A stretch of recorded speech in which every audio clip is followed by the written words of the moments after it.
Sounds like you're almost suggesting a Dharmic framework for dialogue, wherein there's sort of, more or less it's for a Westerner, the analog you had mentioned was pluralism, but with a different set of orientations, different set of principles going in that you think maybe can provide a great basis, yes, and maybe a more constructive basis yes. for dialogue. We have a term, a Sanskrit term, one of my non-translatables that I'm bringing out is called Purva Paksha.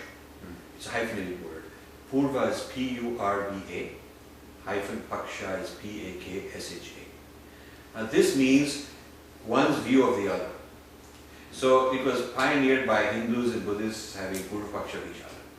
And different schools of Hinduism and different schools of Buddhism and Jainism and the atheists and all kinds of different people, they would be having Purva Paksha. That is the old world, ancient equivalent of interfaith dialogue. Very differently done than today's interfaith dialogue. And the starting premise is that I must truly understand the other's position, step into his shoes and feel like he's feeling and really understand where he's coming from. And then I should step into my shoes and explain to him how I'm feeling. So he'll tell me how he feels about me and I'll tell him how I feel about him. And we will talk about difference without being afraid, because deep down we trust each other. And so we don't have to hide that difference, and we don't have to pretend it's not there. We, in this body and in this particular birth, are in a certain form. And in the previous birth we may have been in different cultures also. So here I am a Hindu, and this person is a Jewish person, this person is Muslim, or whatever. And so we're having this conversation, and no one's being blamed, no one's wrong or right, but I'm explaining how I've been told things. And I'm learning how they've been told things. And I'm explaining my experiences when I try certain ritual practices, and I want to learn from them.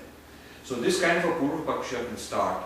It will be very different from the interfaith process today, because today's interfaith process wants to claim that there's no difference, that we're all the same.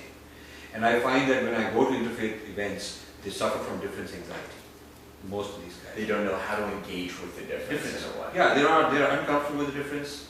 And so they want to pretend, they want to take the 10% very superficial stuff, which is same, or 50% whatever, and keep talking on that.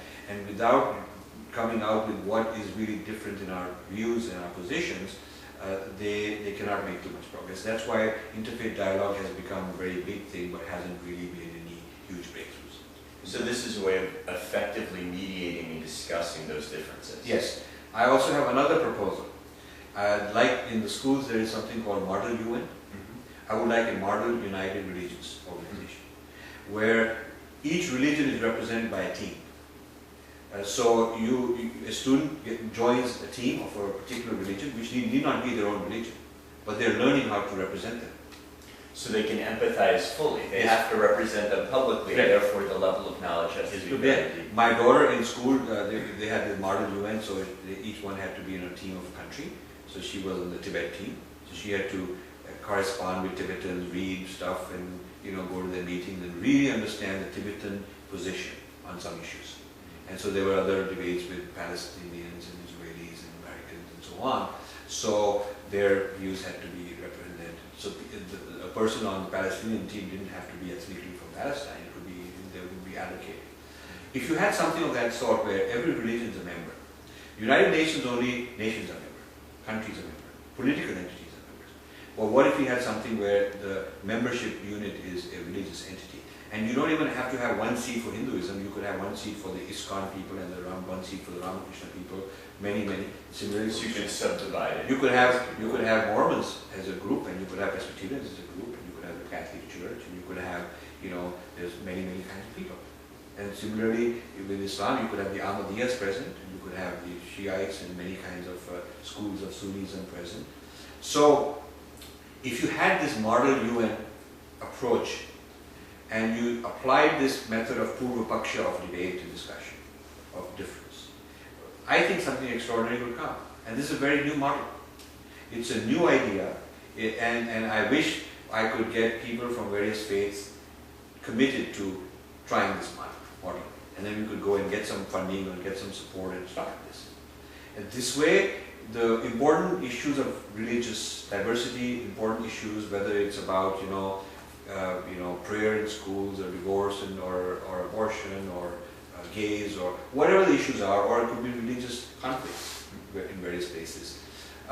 These could be discussed and debated much better by such a group than in the United Nations, where they are not trained in religion. The representatives are really not trained in religion. It's sort of secondary. They wish it would go away. They have a huge difference anxiety with respect to religion in general. You know, secular people have anxiety about when you start talking religion.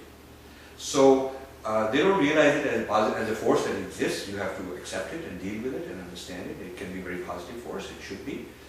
So my model, my vision is that I'd like to, through these writings about difference and different anxieties and the Purv-Pakshi method of debate and discussion, I'd like to evolve towards creating a model UN approach to religions that could then become part of school programs. And there could be a school version, there could be a version for grown-up people, lay people, experts. They could have different kinds of settings in which these